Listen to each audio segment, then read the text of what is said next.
don't have the gavel. Oh, that's- Call the joint budget workshop meeting to order. And pledge allegiance to the flag, please. I pledge allegiance to the flag, one nation. And to the republic for which it stands, one nation, under God, indivisible, with liberty and justice for all. Thank you all.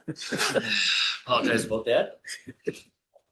Let's see, roll call. Maloney, Here. Bothrow, Here. Back, here, Clark, Schickskiles, Ermeling, Here. Olson, Here. Lagami. Here. Finance and HR, Olson, Here. Ermeling, Here. Daniels. Here. Now, he's excused. Cavalco, Here. Record. Here. We have one opening, right? Okay, thank you. Public comments. I've got one here. I don't know if there's any online, but I got one right here from Jim Pensinel. Good evening, Jim Pensinel, 512 Grove Street, Weston. First, I want to express my concern with the 6 p.m. start time of this, as you were with the 5:30 p.m. start time of this meeting. I'd ask that these subsequent meetings are moved to 6 p.m. If there is any interest in having public participation. I myself had to rush here. I gotta go back to work, but anyways. In regard to this evening's meeting, I'm also concerned that there's not an agenda item for goals being discussed or mentioned. It was briefly touched on, and there was a staff and director wish list. But even the cost of that wish list never made it into this packet, so it would be extraordinarily difficult for the finance, HR, and the board to weigh in on those decisions.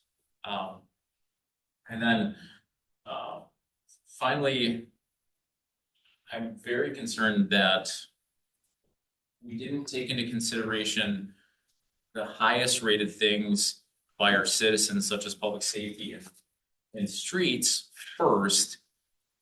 The very first thing that we're gonna look at tonight is paying ourselves more. Which is really difficult because there's no good data that comes out for what that increased cost of benefits are until later in the year. We don't know what your revenues will be until later in the year. I'm sure Jessica can get you those exact dates. But if we don't know our dollars in yet, and the very first thing we're gonna wanna do is spend more money, I think that's a problem. I think we need to reprioritize, look at goals, look at what the electorate wants, and maybe not what everyone wants first. Thank you.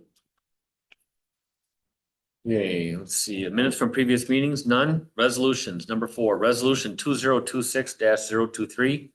Resolution authorizing the issuance and sale of up to $1,291,283 in waterworks system revenue bonds, series 2026, and providing for other details and covenants with respect thereto, and approval of related financial assistance agreement. Motion to approve. Motion to approve by Ermeling, Second. second by Zagami. On the question. Can I ask, does finance need a motion on this? It's just board. Yes, we could just use board. Just board? Okay. Any discussion, any questions on board? My only question is, this was to help finish well 3, removing the iron and manganese, is that correct? Or? Correct, yeah, and I guess I just want to point out, I guess page 46 of the packet shows that with this safe drinking water loan, we have a little over $3 million in principal forgiveness. So of a $4.3 million project, we're essentially paying $1.3 million, and the other $3 million, I guess the state is more or less taking the cost of. So this essentially is our agreement with the state for the $4.3 million, but we only have to pay them back the $1.291. Okay. And then with our PFAS, I guess class action lawsuit, they did remove $272,460,000 from the overall project amount. So I was gonna ask about that, because I had it noted down, I was like, what does that mean? So they removed that off. yeah, since we received some of those lawsuit monies, I guess that's a portion of it too. So realistically, I guess, yeah, the total project is the 4.57. If you take out the 272 that they said we can't use from our lawsuit, then it's the, say, 4.3. I think it said it in there, but how much was the percentage on the borrow? It's like 2 something. If you go to the next page, the interest rate is 2.365. And then the total interest over the cost loan is 333, blah, blah, blah, something like that. Correct, yep.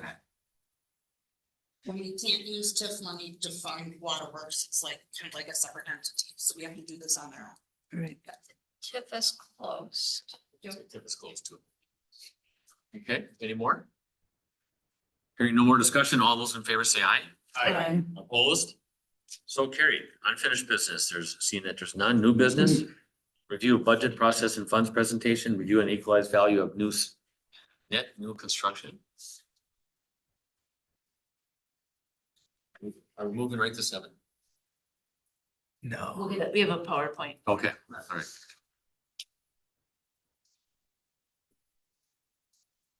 Stick next.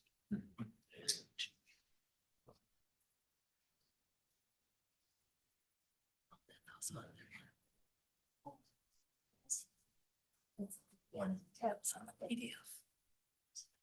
Okay, so this presentation is also on your laptops. It's on the desktop as a PDF. So if you want to open that up to follow along, better.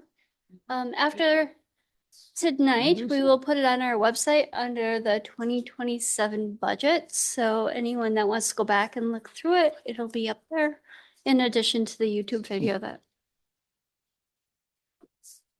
There it is. Yeah, I'm waiting.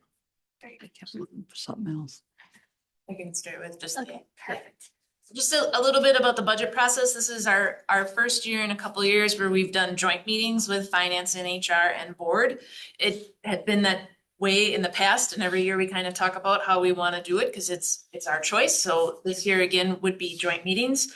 So just a little bit about the timeline that we're on. We start these budget workshops with kind of what are the priorities? What are we thinking? Jess is going to go through tonight because we have a lot of new faces and this is our first time doing it, these joint meetings in a couple of years, just about governmental financing and accounting. Just a little bit of a brief summary of the funds that we have. We bring forward drafts through these budget workshop meetings that go through September and October. So we can drill down in decisions at each one.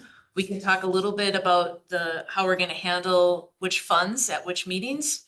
And that kind of comes to a conclusion at the end of October. It's the end of October because we are required to do a public hearing posting, and that has to be done 15 days before the meeting is held. So that we shoot for that to go in our regular meeting in November, which is the third Monday, in order to make that to be the budget adoption, the hearing and the adoption, in order to get the information to the county for the printing of the tax bills. So that's kind of our process. Everyone should have on their calendars. I sent out invites for all of the meetings. They are kind of on some different dates and at some different times than our standard Monday meetings. And that's just so we can get in those additional meetings between now and the end of October. So if through the process, if anyone's like, ooh, I wish we had more time, or I wish we could drill down more in that, it's important to say it right away because it is a condensed timeline. And the ultimate goal again is to make sure we're not delaying anybody. The county prints all the tax bills, right, at one time. So if we delay the county, we delay everybody's tax bills at one time.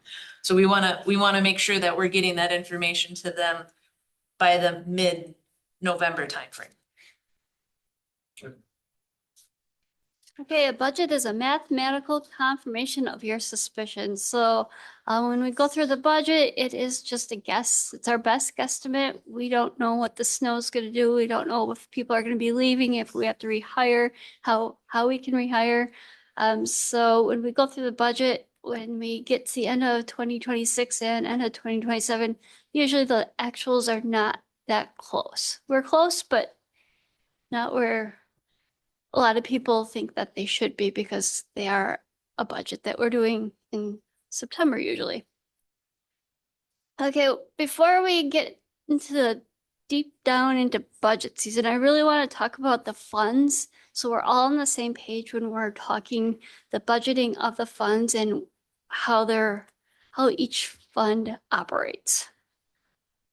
So an introduction to government accounting. state requirements and regulations, and then where are we? So that's the outline of our presentation. First, the introduction. Government accounting is overseen by the Governmental Accounting Standards Board, GASB. The type of accounting used is called fund accounting. There are three main types of funds: governmental, proprietary, and fiduciary.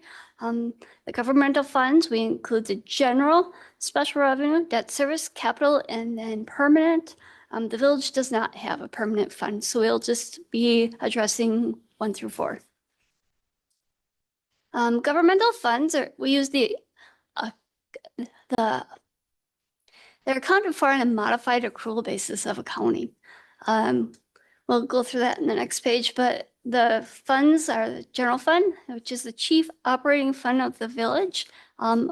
Anything that doesn't belong in another fund ends up in the general fund. Special revenue funds cannot have a majority of their revenues coming from the tax levy. Usually they're for a specific expense. Example is refuse recycling. So we gather the special charges off the tax roll and we put them in our refuse recycling. And that money goes specifically for our HERS bill, and also does the leaf pickup and all our on Ryan Street when we have everyone bring their leaves and grasses there to process all of those recyclable materials, organic materials. The next one is the debt service fund. It accounts for the resources and payments related to long-term debt for those debt that's taken out for the governmental funds, meaning it doesn't include the utilities. The last one we want to talk about is the capital projects funds. We don't want you to confuse it with our capital improvement program. A lot of times we'll talk about CIP. It's either the CIP fund or the CIP program. The program includes the utilities. So when we're planning a CIP plan, we talk about a road project and we'll talk about the expenses for the street, the water, sewer, and storm. In the capital projects fund, what you're going to see is just the accounting for the streets portion. We do not account for the utilities in that. So, okay, next slide. So this is an example of our proprietary funds. It includes the enterprise funds, water, sewer, storm. It also has the internal service fund. So the internal service fund keeps track of our dental. So we are self-insured for dental, meaning that we collect the premiums. We use Safer as part of that. So we collect money from the payroll and from the employees. We put it in a pot, and then Delta Dental is our administrator. So when the people go to the dentist, they send the claims to Delta Dental, and Delta Dental tells us how much we owe. So then they'll take the money out of our account. We've been really fortunate with the way that it's been operating, that we've had a surplus. We haven't raised our rates. Last year was the first increase for quite a few years. So we'll see how the fund is going this year to see if we need additional rate increases. The proprietary funds, these are funds where the activities, there's a fee for the external users for goods or services. The charges for services are the primary revenue source, and similar to private business. And then we talked about the internal service fund already. Things to know about governmental accounting. Again, modified accrual basis. So we keep track of current resources. I had a question the other day. Are we going to see, like, what we just approved where Mountain Bay is going to be paying us back for that building? Are we going to have a long-term receivable on that? When you look at our fund balance sheet, you are not going to see a receivable necessarily. I'm just going to talk with the auditors, but if you do see a receivable, you're also going to see a deferred revenue, meaning that the governmental rules do not allow us to include revenue that's not current, meaning 90 days or sooner. So you're not going to see that revenue on the books right away. You're going to see the receivable from Mountain Bay, then you'll see a deferred revenue, which matches that exact same dollar amount. So another thing we're going to talk about, the debt. So when we issue debt and you're gonna look in the debt service fund, you're not gonna see a long-term liability for all the debt that we have issued. A lot of times people it kind of gets in the back pages. People go, well, you don't tell us how much we actually have in debt. Well, it's in the back pages by design, not by design, but following the rules, we do not account for that on the balance sheet. But if you look at the utilities, you would see the amount of debt that those utilities do owe. You'll see the water revenue bonds on the balance sheet and the geo bonds on the balance sheet for the water, sewer, and storm. And capital purchases, that's the last thing we're going to talk about. We do budget for capital expenditures in the fund statements. We just talked about the capital projects fund. Those are expenditures. You're going to see what we anticipate spending on capital items in that fund, but you are not going to see it in the utilities. The utilities have capital assets on their balance sheet, unlike the governmental funds. So you don't budget assets. So the only place that you're going to see where we budget spending money on capital infrastructure for the utilities is going to be on our capital improvement plan. So just for clarification, when we're going through that stuff, if you're looking for something and you don't see it, just ask. It's there, it just may not be in the place that you're looking for. Any questions? It was a lot of information, but I really thought we need to really be on the same page. We're going to talk about governmental funds, and then we're going to talk about the utility funds. Utility funds are, their main revenue is their charges for services. There is no tax money in those funds. So when we talk about the flexibility, it has a ton more flexibility than those in the governmental funds. When we talk about refuse recycle, all those expenditures in that fund are financed by the refuse recycling charges that we put on the tax bill. They are not financed by property taxes. So when we talk about expenditures in that fund, the choices we make doesn't necessarily impact the tax bill. They're not limited by the allowable increase we can do on our tax bill.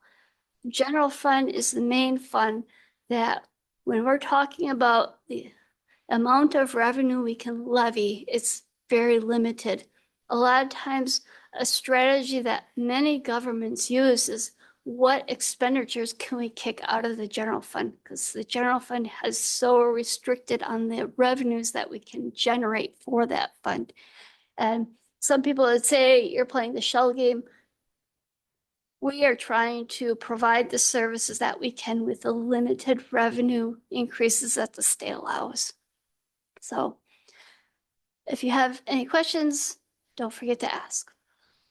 We'll take a couple breaks because we got more information. No questions? Okay. Oh, state. That is done. Okay, so the state requirements. We're gonna talk about this because a lot of these reports that the finance department works on impacts directly the budget that we do. A good example is our levy limit worksheet. That's the worksheet we do for the state that controls how much we can increase our levy. And then we have the tax increment worksheet. That worksheet is done that it affects the bottom line of our tax bill. So it doesn't, that increment doesn't necessarily affect the general fund, but it affects our TIF 2. Statement of taxes is a great summary of all the taxes that are on your tax bill. That's a form that the village fills out and it is available on the DOR website if you're looking for it. Another one, municipal financial report. That report's super important. That one is directly tied to our transportation aid. So if we don't fill that one out correctly, that could directly impact our transportation aid. And especially if we don't file it on time, that's one of the reports that if you do not file on time, they will reduce your aid. Expenditure restraint, the village has qualified for expenditure restraint. We are over $100,000 right now and it has certain rules and regulations that we have to follow to get those funds. We're going to talk a little bit more about that too in a little bit. Yes. Levy limits. Municipality may increase its levy over the prior year by a percentage increase in equalized value from net new construction. Net new construction prior year, less any demo and destruction is how they determined that number. If there was no net new construction, the village would not be allowed to increase their levy at all. This is an example. This is the most current. We just got on August 11th. This is our statement of changes in equalized value by class and item. That's a report that's given to us by the state. You can see our 2025 equalized values. And then there's prior year compensation, and then the economic change. The economic change, those numbers are determined by the state. They're determined by the sales information from the area. It's I'll call it a made up number. It basically tells you that your property is now worth $100,000 instead of $90,000. But it really doesn't have a direct correlation to what you would see on your tax bill. Here's the amount of net new construction. As you can see, the village has close to 2% again this year. And you can see a lot of the increase came from residential improvements. In the end, 9%. on the lower right corner, the total change for the village's equalized value was 9%. The next page, net new construction. The village's equalized value of 2025, 1.9. Our net new construction is 31.3 million. And that is a percentage of 1.624. So that's the amount we can increase our levy over a prior year. You can see where other municipalities are on that same line. Athens. Any questions on equalized value and net new construction? They don't, they impact, the net new construction impacts our budget significantly. When we don't get a big number, that hurts. You can see our history on this one, where we've ranged.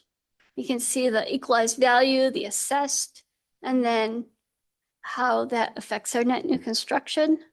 There is no correlation. So it's really hard to determine and guess that number. And you can see the amount of levy increases that we've had since 2019. 95,000 is pretty good. So we've had some pretty good years. But 95,000 doesn't cover a lot of budget increase. There's absolutely no tie to CPI. So when our fuel is running wild and we need to cover the cost of that, that comes out of that 95. Our workers' comp, our mod factor went up from 0.86 to 1.17. That's a $30,000 increase. That's taken out of that number. Mountain Bay increase, that's taken out of that number. As you can see, that number's already in the negatives by taking so much out of it. This is why we continue to talk about our struggles. We do get some shared revenue increase. We get some general transportation increase, but general transportation increases aren't a forever thing. We're gonna plateau out. So the money we get from GTA, we need to be using wisely. In our shared revenue, I think last year we got 30,000.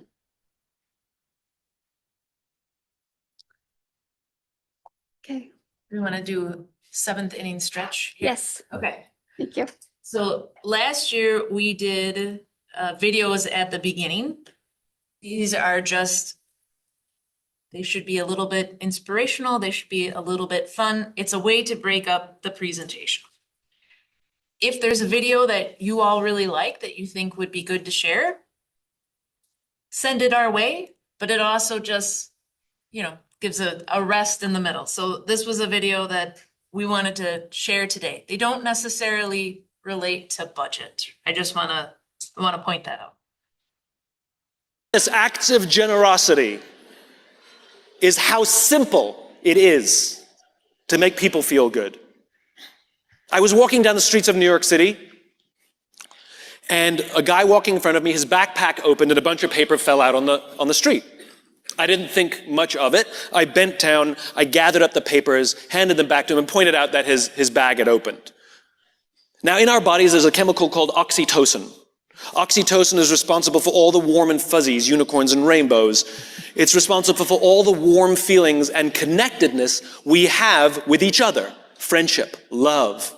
Huge amounts of oxytocin surge through a woman's body as she gives birth. This is what is responsible for the mother-child bond. Oxytocin binds human beings. There are many ways to get oxytocin.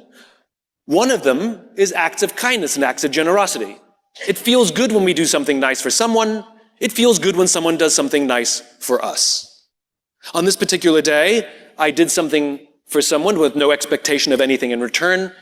I got a little surge of oxytocin. I felt good. He turned to me and he said, "Thank you.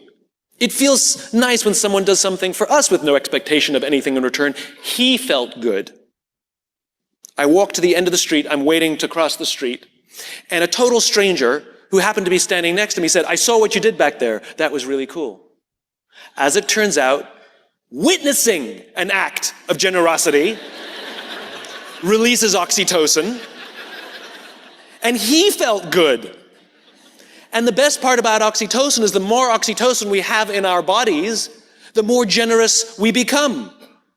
It is Mother Nature's way of trying desperately to get us to look after each other.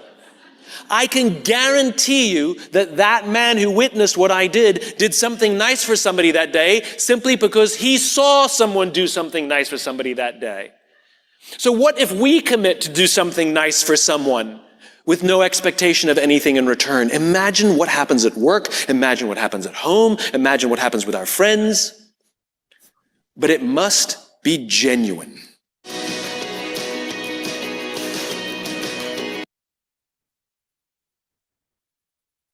was gonna do a pop quiz on, does everyone know who was speaking? But then his name flashed up huge at the end, so. Yeah, no.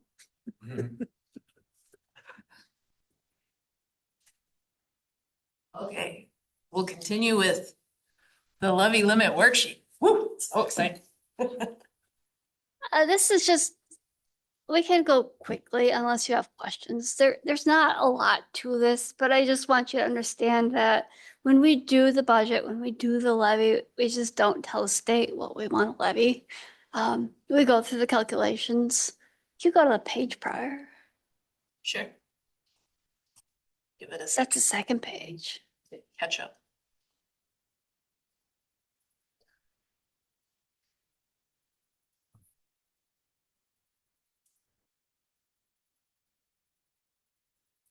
But if you have it on your computers, we can talk about it. So when you look at the levy limit worksheet on the page, the first page of it, they give you your last year's levy, and then they add the personal property tax, and then there's the debt obligation debt, general obligation debt authorized after 2005. That was that's the money that we levy to pay our debt that's associated with the general fund. So 2.15 million. So if anyone ever asks how much money do we levy to pay for debt, that's it. And it's really straightforward on this worksheet. And then we get the adjusted, and then we're allowed to increase with net new construction. And then that's pretty much all the adjustments we get. You can see line 1 and 8 are the same. I'm not sure how the TIF closure is going to treat that. I'm anticipating the top line is going to be 88,169, but the bottom number might be 120,000. It's something we'll have to see how the DOR treats a TIF closure. Never been through it at this. I think the last time I was through it, I think I was 2 years into it, into the village of Weston, like 2009. So I don't exactly remember. Plus, I think the levy limit worksheet was a little different back then. So this is And then if you look at line 5, that's where you're gonna see that TIF is gonna be there. There's gonna be a percentage there that's gonna allow us to increase our levy for that TIF closure.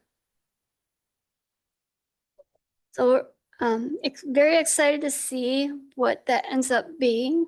We kind of had it calculated close to $400,000 additional.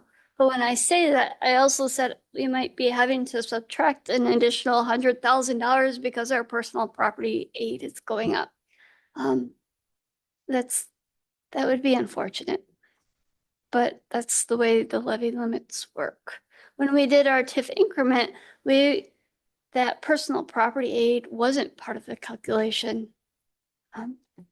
But I think it just goes forward to how the state is trying to, when the different laws are passed, they have to try to make reports and forms to follow the rules for each act that was passed without having all the acts really relating to one another. So,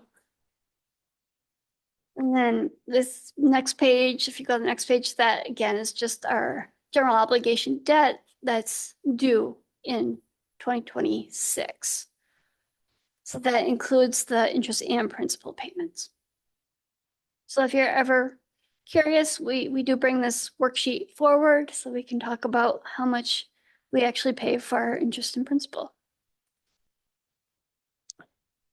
Okay, I have a question, just Yeah. on, you hit it kind of a little bit. On the personal property aids, is that kind of a set amount or does it increase with, I didn't think so, but I just, No, the state, this is a good point of what the state does. We used to have personal property tax and it was part of our levy. So when we were able to increase our levy with net new construction, guess what? Our levy went up more. And right now we add and subtract it. And that 88 never changes. When we got new businesses in like Amazon, they had personal property. Our personal property aid went up. It doesn't go up anymore. We're stuck. I mean, it was nice the state gave us the money to supplement the personal property tax for that year, but moving forward, we don't get an increase. Okay, that's kind of what I thought, but I wasn't positive. Okay, Yeah, thank you. there's a lot of stuff. They say cable franchise fees, they reduced the amount that we could collect on that. They give us a set amount and that amount doesn't ever change. So there's just quite a few things that the state has done. Oh, we're gonna supplement you, but that supplement number doesn't change. So that makes it harder and harder for us to reach our goals because It that does. isn't going naturally up. It's just a flat fee. Yes. Okay, thank you. Mhm. This is just part of our public hearing notice. So if you go back to the budget book from 2026 budget, this is just a copy. These numbers will tie to some of the forms that we'll be showing in the next couple slides. The expenditure restraint, the main point here is we received $138,000 for our 2026 budget. We split 88 in the general fund and 50 in capital. I said this before and I'll say it again. I don't know if we can keep this. That means that we'll be getting $88,000 less in the general fund.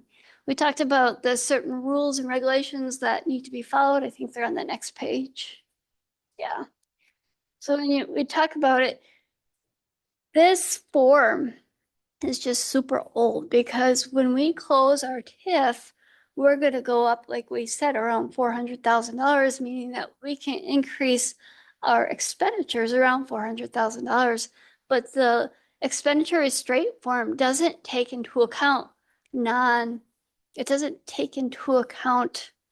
those type of situations. Like if you were to receive, say, a $500,000 grant, you put it in your general fund, you would kick yourself right out of this program. But that's where we have to use the shell game, our accounting smarts, and we kick the $500,000 in a special revenue fund that I talked about earlier. That that grant money has to be used for a specific purpose, so it's able to stay in that fund and it keeps our general fund within this expenditure restraint program. So now how is that, I'm sorry, can I just, Yep. how is that going to, with the TIF It might increase? kick us out of the program. Okay, There's a few things I want to look at and I'm gonna see if any other people have done it, but one of our things we could maybe do is kick our GTA, general transportation aid, out, put the street maintenance, follow that all into Fund 42 and keep our general fund expenditures within the restraint program. So you're taking general transportation aid, which is supposed to be used for transportation, put it in 42, take the expenditures, maintenance, street maintenance, kick that out and see if we can keep it down. well, will it, There are not a lot of rules. Like there's no rule that will prevent you from doing it. It asks for what are your general fund budget? What have you levied in other funds for this? Like you can see the debt service and you can see the aquatic center, they're both up there. And that's what the state looks like. They look at those numbers. okay, because I was going to ask if we're applying some of the TIF funds to the borrowing. So How does- you're talking about the closure. So when I talked about that, I said when we close TIF 2. So we're gonna have our audit, hopefully October. And at the end of that audit, the auditors will have a final number of what's left in the TIF district that needs to be allocated to the other taxing Right. jurisdictions and what amount remains with us. So that final number, which we won't know until after the audit, that's the number and it will not. The expenditure restraint program is based on our 2026 budget and we don't have anything in there for TIF. Okay, So I was just wondering. So it won't impact it. That's why the program's so messed up. It doesn't, there's so many ways around it. And you need to know what you're doing to find those ways and stay in compliance. So approximately what would we lose if we get kicked out of this program? But How much money will we lose? We get kicked- $138,000. Okay. Okay. So that's 88 another, we gotta 88 find it. 88 is in the general fund. When we did this, we split it. We split it so knowing if we ever lost the program, we wouldn't have to take the full hit. Okay, And that's part of the strategy that we do for budgeting. Like I said, when you can kick it out of the general fund, let's do that because it just works out for your long-term future. You have more flexibility. okay, I was wondering. Thank you. Just real quick, Michael, the rent a flash truck has gone by our gates 3 times. Just, is he trying to get in or something? Who is I it? don't think So so. what, it's a rent a flash. It's got a big white truck with a, a gated bed. He's over on this side now. Okay, He came in first here, then he went here, and now he's back there again. okay. I just didn't know if he's Control or. trying to get in or trying to find some signs. Thank you. Sorry about that. This is, thank you. This is just a copy of the worksheet that we have to fill out. Kind of like what I had on that Excel spreadsheet.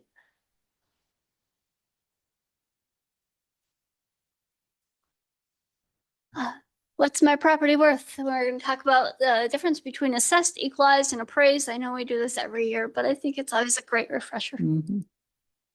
Assessed value is the value that the village assessor puts on your property. We just had a reassessment a couple years ago. He did that reassessment based on the current sales values, and he has to make sure that when he reassesses everybody, the total assessed value of the village is close to the equalized value that the state put on. And he has to do it by class. So when you're looking at the residential, commercial, and all those other classes, at the end of his assessment, when he went through the village, he had to make sure he was within a certain percentage of those. If there are any issues with if you know someone that is complaining about their assessed value, tell them to go to open book, board of review. Our assessor does work with people. If you feel that your assessed value is incorrect, you need to talk to Greg and you can appear before board of review. There's always an out to talk about your frustrations if you feel that is not assessed properly. Equalized value is value put on your property given by the state. State law requires assessors to be within 10% or of the state's equalized value at least once in every 4-year period. Unfortunately, that sheet I showed you before with that equalized value, the state is definitely changing our equalized value faster. I know other municipalities are having the same problem. And unfortunately, it's municipalities that have to pay for a reassessment when we are outside that 10% boundary. They're not cheap. It's unfortunate that the system, my opinion, is broken. We shouldn't be forced to pay $100,000 or more because the state is continuing to value our property and our values don't keep up with the assessed values. There's got to be a better answer. Here's an example of a tax bill. It shows your total assessed value and the estimated fair market value, which more or less is the equalized value. And then the assessment ratio. Appraised value, we're just going to touch on this slightly. This is what you're familiar with if you want to go refinance your home or if you're looking to take out a mortgage on a new home. The appraised value is the value that the banks will look at. More than likely will be different from both your assessed and equalized value.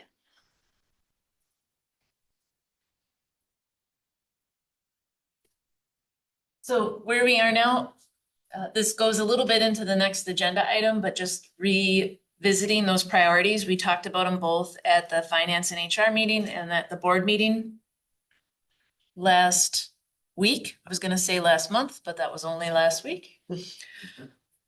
These were some items that we had heard. We just wanted to give a moment tonight to see if there was any additions or changes. Again, what sort of happens from this point is if there are priorities, we're not saying we can work them into the budget. What we will do is, as we're putting items together, we would try to work them into the budget and bring that back to you and say, this is what it means.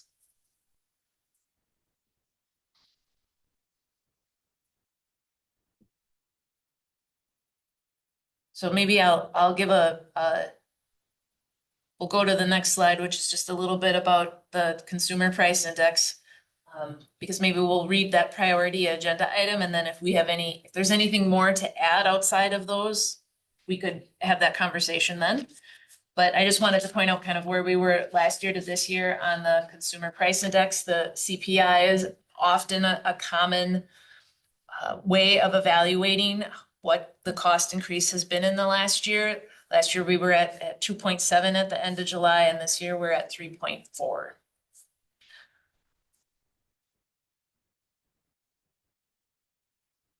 We're going to talk a little bit more about this when we get into the agenda item about wages, benefits, and if we want to establish anything different for trustee wages going into the next term of office. So I have a piece on an RFC that covers this too.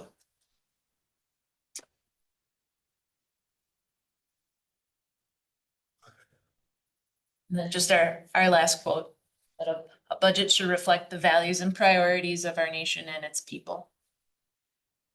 If anyone else has good quotes you want to share, let us know too, because we would put them into the PowerPoints going forward.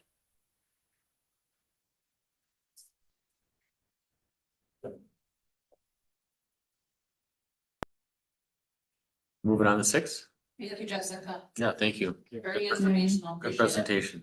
Like I said, any questions, let you know we're going through the process, but if you have questions, let us know. Good. Moving on to 6, discussion interaction on 2027 budget priorities. Any additional discussion continued from prior finance and human resources and board of trustees meetings?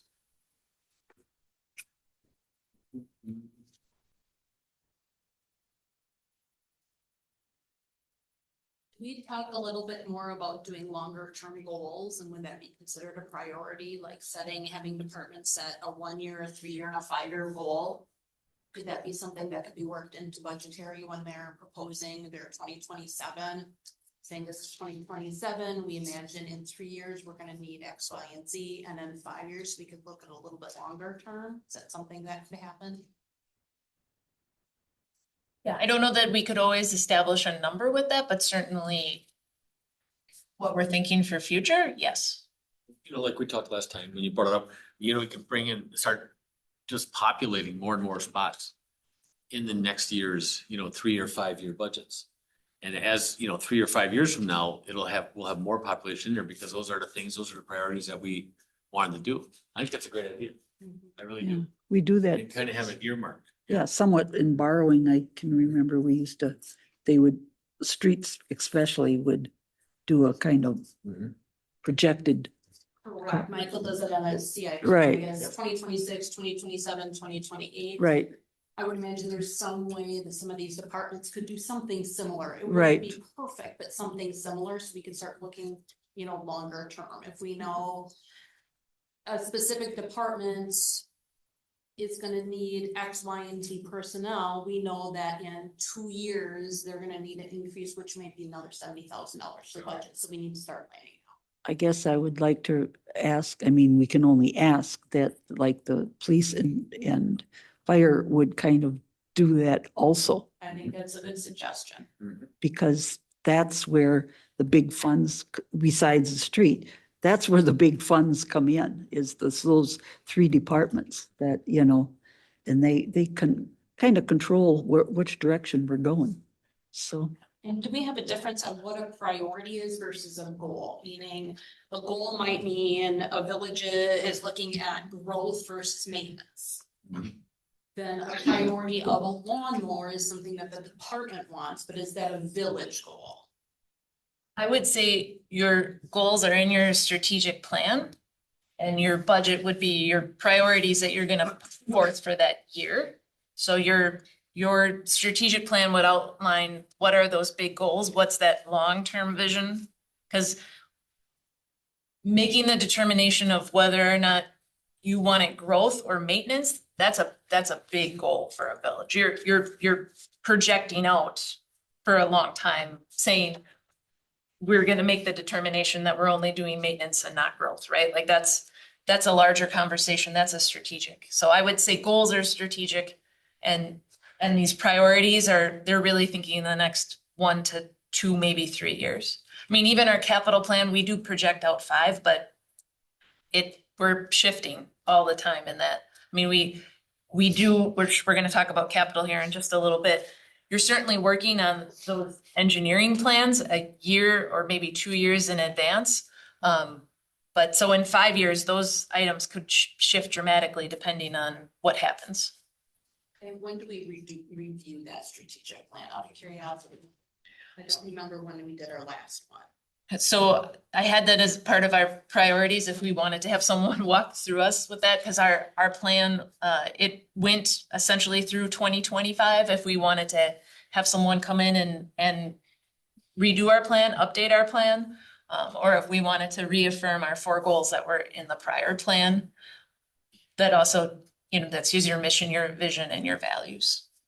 well, those plans, if we bring somebody in, is not cheap. I would say between $8,000 to $10,000. Okay. And I think COVID funds is what paid for it. It was part of ARPA, thank you. Help to assist with that. And we certainly could do an RFP and see what, if there would be an entity that would be, interested. Well, maybe we need to look at what we had before and see if that's still or do we want to tweak it, And that, for one of our upcoming budget workshop meetings, we could add that into the packet. Mhm. It's on the website. It's off the administrator's page to download. It's not a super large document. I think it's probably, 12 pages. So it's a fast read. It's not a binder full.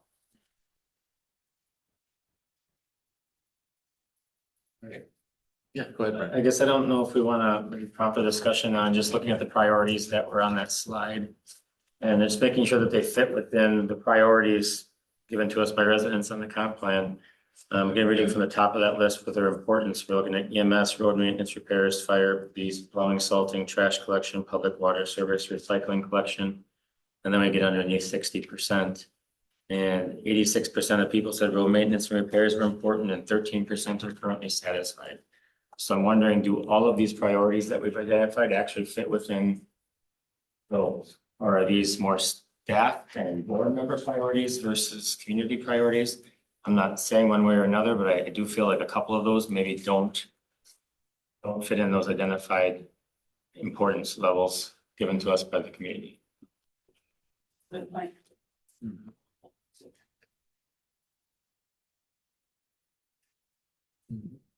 I think some of our priorities help staff time be readjusted toward meeting our priorities. I also think, and I don't have data to support this, but I also think part of our road maintenance concerns from residents are on projects that are outside of our control, like Business 51, Camp Phillips Road, things that we can't control the maintenance on it. Because, you know, I've been on Public Works now for a few years, and I think the village does a great job making our streets a priority, and we have a lot of really good streets around our community. So it's hard to know exactly where we would make a priority, if it's street maintenance or street improvements. At least from my perspective as a committee member, because when I think of our system as a whole, I'm like, hey, we have a lot of really good streets. We certainly know in our older part of the village, over toward like the junior high, there's an older area that we're working on making improvements. And we have that as part of our CIP. But yeah, I rambled, sorry. That's okay. Like I said, I wasn't really pushing one way or another. I just, if we're presented with that question, how do these fit in? Public safety is like obviously dominating the top with roads. So I mean, a lot of these you could articulate are public safety related. I just, like I said, it's throwing out there as a discussion point, how do we answer those questions if we make sure that the priorities that we have in this room are the priorities of the citizens that were identified for us with that comp plan. And I do realize only 700 residents did that comp plan, but the only data we have to go off of, so. We could maybe delineate these priorities a little bit better, saying, if the purchase of one robotic lawnmower is a priority, that is because they're trying to look at staffing and reallocate staffing in a better way to support what Ron was saying. So maybe these can be delineated out a little bit more. Don't know if that would. Yeah, like I said, I don't know what the outcome I was looking for, so that really helps, right? When you bring up a discussion topic, I just thought it was something we should consider, because that's something as I was thinking about earlier today as we were looking at some of the priorities. Well, the robotic, if it keeps getting brought up, with Schofield Avenue, what's the percentage that we took the grass cutting down? By putting in cement, stamped cement, now we've got, bushes and perennials and whatever in there instead of grass. So it's always been one of my concerns, number one, to have staff out there cutting in the middle of a medium, how dangerous it is. Summer help and why, and then we've got to put water to it, to green it. I've been out Southwest, and I think rock and cement and some different colors of cement are gorgeous with all that maintenance. I mean, we can't even cut our own lawn right now without hiring, I think, Riverside or whoever helps us out. So we have a contract with that. So the mower, I'm sure we're looking at the mower to help us with payroll. Correct. But what are the limitations of this robotic mower? How much maintenance do we have to have? It can't be out at a park. I mean, I know they have GPSs, so if someone steals it, we can track it. But does it jump up and down off of curbs? Can it only do this one section at a time? Then we've got to go out there and help it up on a curb and do the next section? I guess that's why I would say we want to get one to see first. see how effective it can be. So over at the fire department, it would be a Be a possibility. good spot, yeah. Well, we have personnel there all the time. We have personnel here all the time. Otherwise, everything else, we'd have to be out there or checking back on it to see if it's done with the park or done with this section at a certain time. I mean, I know there's some big sections we do. And maybe that would work. I don't know what the maintenance is. I don't know how long they last.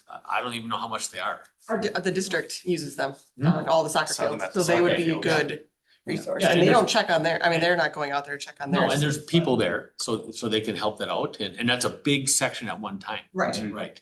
It's also a fenced in area, so it makes it really easy to keep the robot where it's supposed to be. Sure.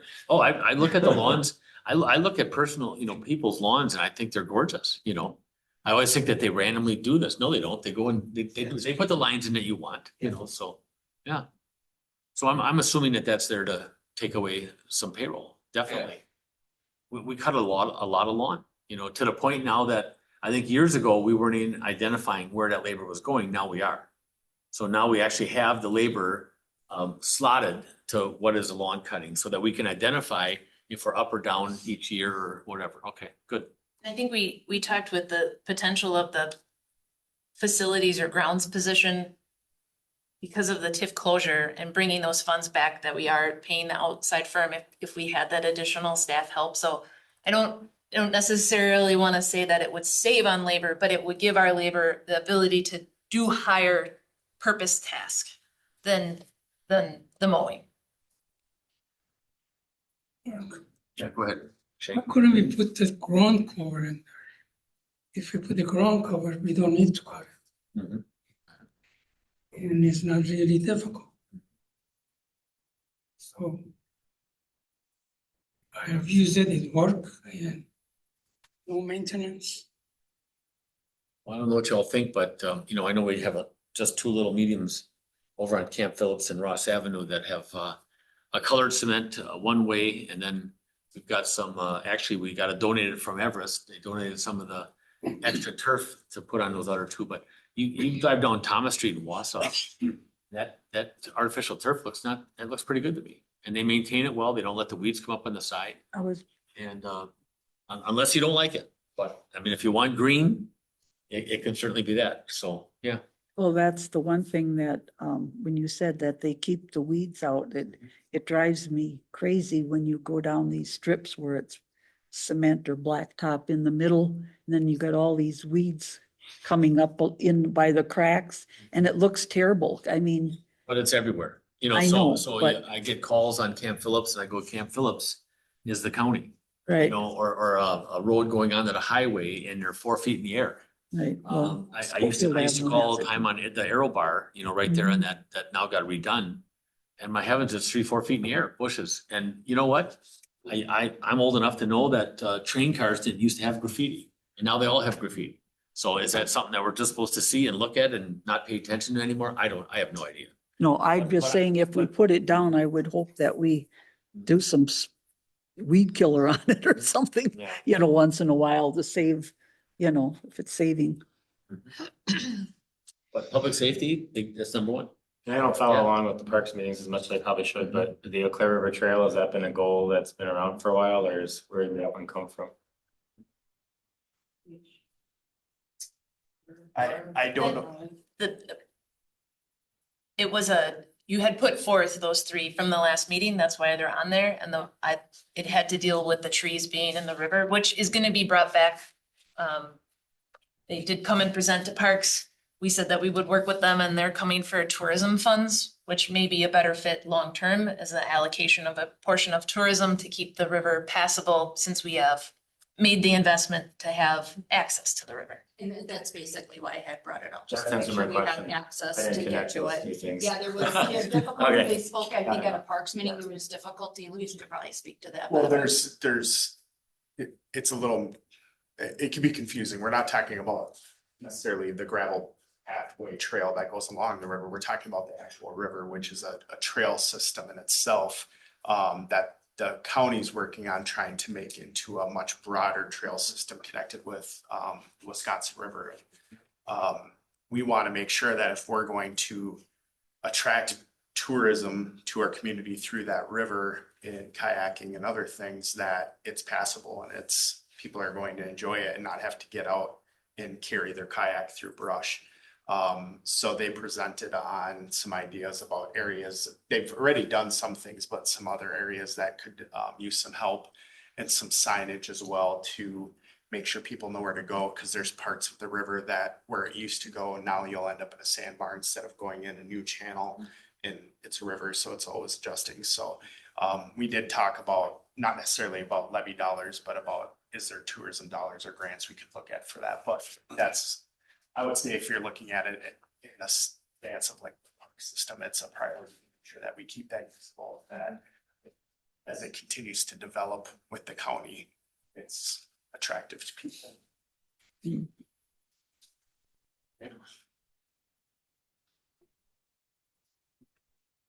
Anybody else? Yeah, go ahead. I guess part of, one of the notes that I put down is just hoping that we keep in mind if we have, is it $200,000 that has to come back to the general fund or salaries that was in the TIF? It's approximately, Yeah, right, approximately, and to account for the 3 firefighters, then we're gonna have to look at the overall budget when departments are making that budget, that we have that shortfall that we're gonna have to make up. So that has to be, I don't know, a goal or a priority when each department does their budget, that we know that we have to have that accounted for somewhere. Does that make sense? I mean, the 3 safer staff, our percentage of that, which is about 68%. That will all be general, so we will account for it in the general fund, and then when we bring back general, we will show you if we have a deficit and how much it is. Yes, all of police and fire and EMS are general fund. It's about, I don't know, 52% of the general fund.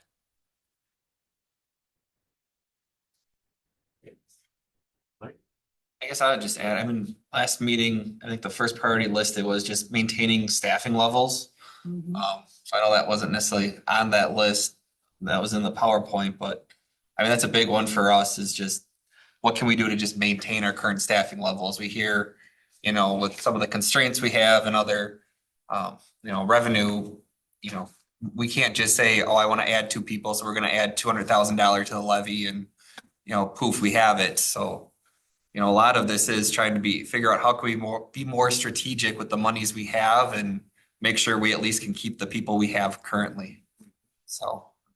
Good point. Yeah, I think that was one of the priorities that I had mentioned, that we maintain. Okay. More? Go ahead. Comment? No, I just wondered, yeah, No. no, okay. All right, moving on. Okay, 7. Okay. So it's, by this being in the budget, or excuse me, on the agenda tonight, it looks like, and there's been some phone calls on, this is our priority and this is our wish list and this is what we want. I can assure you that that's not why these pay adjustments are on here. These are things we just have to work on. We have to know what these are before these workshops are done. I can tell you right now, the trustee compensation for 27-29 is a question we need to ask, because we have an election coming up again. We'll have a president and 3 trustees. We have to establish what are the rates going to be, if they're going to even change at all, because the people taking out papers need to know what they're going to make. I can tell you without talking to anybody on this board, I don't believe they're going to change. But unless there's a group that wants to change it, they were changed 8, 9, 10 years ago. I'm actually the one that led the charge. They weren't changed for 24 years prior, I believe. And I believe they're fine right now with the municipalities. So I think the trustees that's a fair salary to the county board and to other trustees or other supervisors out there. The president is actually low, but it certainly doesn't concern me, and I don't think anyone running for president would be concerned at all. So I could tell you right now, I think we can leave that one right off the table. But several people have brought it up, and I'm a little, it's amazing how some of this stuff can just snowball into stuff when it's nothing at all. It's a question that has to be asked. It's all we have to do. Go ahead, Barb. Yeah, well, I agree that, Unless we want to cut it in half. you Want to cut it in know, half? We'll cut it in half. Do we maybe just want to read that whole agenda item? Because that we moved to agenda item number 7 and then read all Okay. those. Sure. 7, discussion and or action on beginning review and discussion of 2027 budget. Are we in? Okay. I was gonna do the subsets too, because it would be all three. Yeah, go ahead. It's the pay plan adjustment and the 2027 wage increases, the health benefits and the direct primary care update, trustee compensation for the 2027-2029 term, and capital improvement plan. I should have done that. You're right. So, okay. So there we are. It's open for discussion. Alright. So Well- I guess, Yeah, go ahead. Okay, kind of leading off what you said, I know this isn't going to be the popular opinion. I'm not gonna probably be well liked for saying it, but I think we're doing this backwards. How do we assign raises to positions or COLA increases when we don't even know if there's money in the budget to do it? I feel like we should be starting from the other side with revenue, mandated cost, operational needs, services, capital, those types of things, and then start looking at pay for employees, for board members, for committees and commissions and all those different things. I personally feel it gives a bad look to the fact that our first budget meeting, our number one priority is who gets paid what. I think it looks, in my opinion, it looks backwards. We have great staff. We want to keep our staff. Like Mike said, it's really important to keep the people we have. But there may not be money in the budget for raises. And until we look at those mandated costs, those things that we have to have, the state required things, we don't know what's there to give. And I think if we are going to talk about raises and, get people's hopes up for raises, but then we do the budget and find out, oh crap, we can't afford that. And then we're taking it back. So from a morale standpoint too, I just think it's incorrect of us to do it in this order. I realize that's not going to change anything for tonight or for this year, but I think we're doing it backwards. Okay. Anybody else? well, I think we have to figure out what we're maybe looking at. I mean, yes, what is they showed us on one of the slides, the cost of living and such, and I don't know, it's kind of Yeah, it's important, but if we talk about tonight, hey, we're gonna look at 3% COLA raises for everybody. And then at the end of the budget meetings, we realize, oh crap, we're cutting things because we can't afford everything that's on the list. I would hate to see us walk it back or take it back, because we're talking about money that we don't know if it's gonna be there. so you're talking about possibly talking on this subject when it gets closer to the A little end, bit further down the line than just. where we're looking at what monies do we have to work with rather than, I had that on my list as well too. I've had a few people reach out. I actually spent an hour on the phone with someone today. And then those few people have shared that expression as well. It just seems like our first priority is let's get all paid and let's all get raises and what is the board gonna make? And I know that that's not the reason it's done in this way. But again, perception's reality, and I just think it puts the wrong look on it.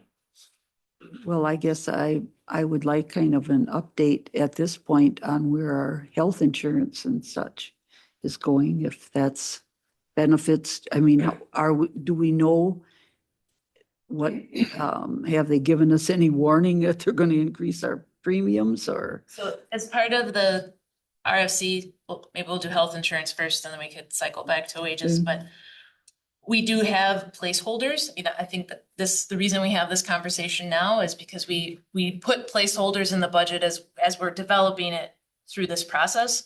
And we had put a 10% increase in the premium cost. Again, our health insurance is provided through a consortium. So it is not just us, it's a series of municipalities, businesses, and organizations that come together in order not to have the dramatic swings in healthcare. And then this past year, we went to a direct primary care provider through our consortium. They cover a percentage of that direct primary provider, and then the village split the cost on the rest in order to encourage people to go there instead of to go to urgent care or to go back to the clinic system. It was a way to have better access to healthcare, and since it's the per month cost, to take down that. We have shown that this year, that we've done that. And we've had very positive response on the direct primary care provider. The other piece that helps with is that if we ever need to leave the consortium, which we can, it was a 3-year buy-in at the beginning, which we are through that point in time. It takes down those medical care visits to reflect better if we were a smaller group going out on our own. But at this moment, Spectrum has said, and these are very preliminary numbers that they have gotten, but they are estimating around a 15% increase. Now, last year they told us 20 and we came in at -5. So those are very preliminary. But what we will do, because that it came in at that 15 as an initial number, is we'll do a form fire. Everyone here probably has healthcare. Form fire is just the way that systems collect that data in order to price what a group is. So we'll go back through that. We did it last year and we will do it again this year. So if we do have to go out on our own and leave the consortium, we know what we're looking at for pricing. But we have a 10%, if it would end up at 15, right now, the way that we're developing the budget is at a 10% premium in cost, increase in cost. The piece on the wages, and I do break this apart in the RFC because the staff wages are and all of our wages are kind of broken into like a 3-part approval process. First is that pay plan and matrix that we've put together, and part of our policy is that we'll develop a pay plan and matrix. We will revisit that every year, and at some point, if we feel like we're off kilter with everyone else, if we feel we're really, we're getting low in the market, that we would go back out and have that pay matrix looked again. So 2023 is when we had that approved. Our policies say every 5 years, we have the potential to go back out if we feel like we are off kilter. So we're still within that 5-year window. But the first piece of that is, what do we want to add to that matrix to bring up the minimum, the midpoint, and the maximum to make sure that we're staying competitive. So when we're bringing people on, we know that we're bringing them on in someplace that's within the market. Then we talk about the staff increases. So changing the matrix doesn't change the annual wage. So then when we talk about staff increases, I do have in the RFC that we have a 3% placeholder. Again, we need a placeholder in order to kind of tell you how is the budget coming together? Are we meeting what our priorities are that we've put forth as a board? And then the last piece is that merit and market. So we have staff, we want to keep staff. Staff is who provide the services, right? That we're offering to the community. That's everything happens in the village because of the staff putting forth, doing those jobs. So if we feel like we need to move somebody up to higher, to get them to that 100% because they're showing those skills and they're progressing in their jobs, that's how we move them slightly higher, because the 3% just moves everyone up to make sure that we're staying competitive. And then, to get them up to market. And then merit, in both cases, we've put together a sheet in which department heads fill that out. And after we get to market, progressing in merit, showing that historical knowledge is how beneficial that is to the village and providing those services, that longevity, that commitment, the loyalty to the village. So wages are really, it's a 3-part conversation. It's not just that 1% conversation. Good, Luis? I guess little bit of a point of order, I guess I just want to, so we do have 3 citizen members here as part of the finance committee, finance and HR. And there is discussion in here about them making recommendations and us agreeing with those recommendations. I guess, how do we want to do that? Because I want to make sure that their opportunity to be a part of this is just as important as ours. And I feel like we're doing a lot of board talk, but they haven't really had a chance to talk about from their perspective. So I think I'd like to hear a little bit from committee on these issues. And then we can kind of I don't know. I guess I don't know how that gets mixed in from the board side. Yeah, I have just a couple of comments as we're talking about salary. I don't have, just some questions. Mhm. You mentioned the salary structure, minimum, control point or midpoint and maximum. I think it would be helpful, if we knew maybe the number of employees that are at the below, the midpoint and the maximum.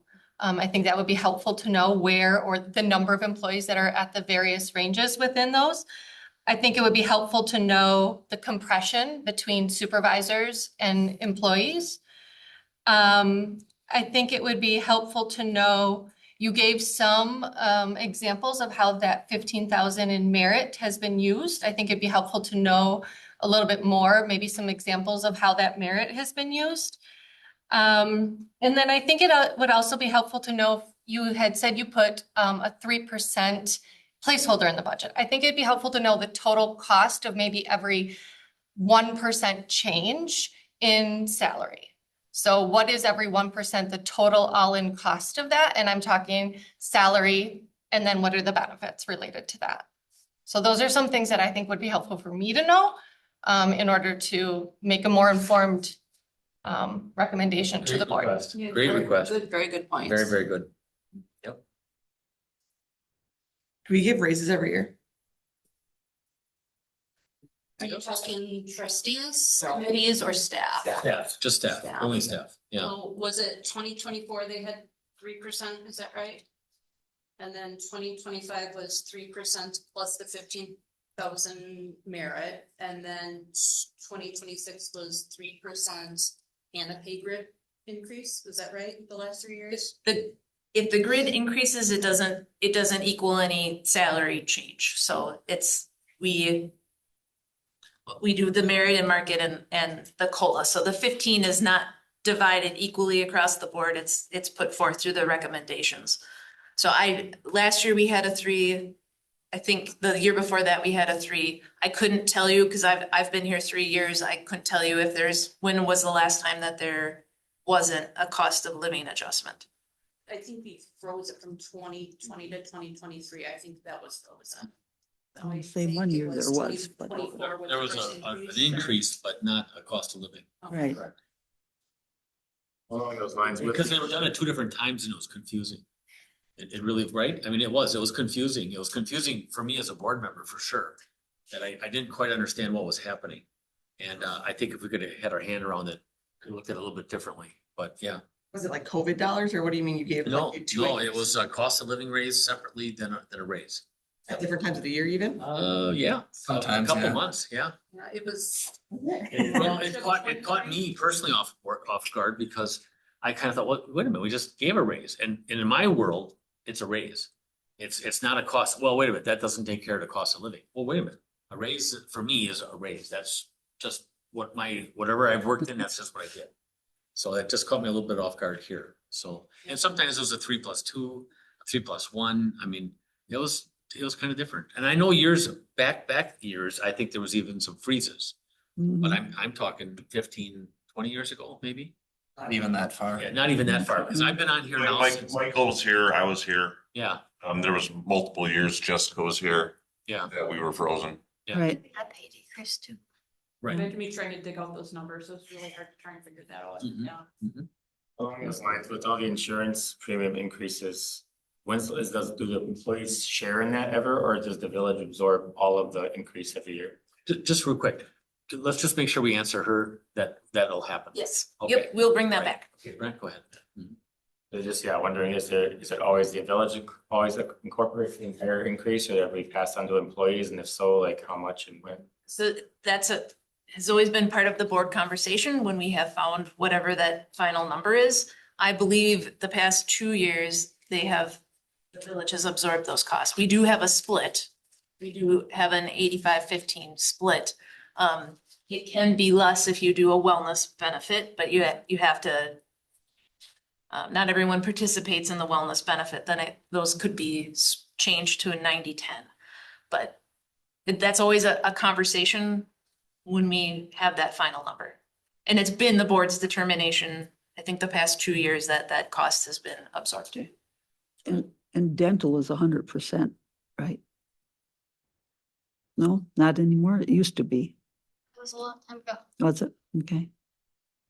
Yeah, I know not to put you on the spot. I know this is your very second meeting in a week with us, but any thoughts from you? I think Chairman brought up a point that I was thinking about because I've been involved in other municipalities and they would give them a cost of living raise and then add on the raise. And I'm like, hold on, and that's even more than what they're saying because you're compounding for the cost of living. And I'm like, so all of a sudden it's three, it's, more than 3%. And I think that's that kind of misleading the taxpayer, like, oh, you gave him 3%. No, we didn't. We really gave him almost 4% with everything. So I'm glad to hear that at least has been frozen here in the last few years. The question on the midpoint or the salary changes, is that, would they also be included with pay raise too, or is that just a one-time? So you don't move a step in our matrix. Our matrix is, if you add a 3%, it does bring it all up, but that doesn't mean you automatically move into the matrix.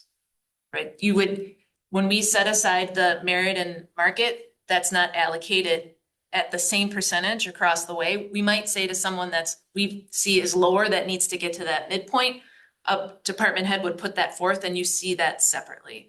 So I think a lot of pay matrix have it, so exactly what you're saying, there's a 3% COLA increase and you move a step on the scale. We don't move a step on the scale. We just move the scale. We move the scale. But one of the reasons we move the scale is if the scale stayed stagnant and someone came in, then they're already behind everyone else. That's why the scale has to continue to grow with how wages grow. And I just had a suggestion on if it's possible to help the taxpayer understand the increases, is that maybe I take the average village employee salary number and add in the increase and like the 3%, so everyone says, oh, look, it's the average is 3% out of $50,000 is $1,500. When you just see those percents, you're like, oh, hold on, what does that all really mean?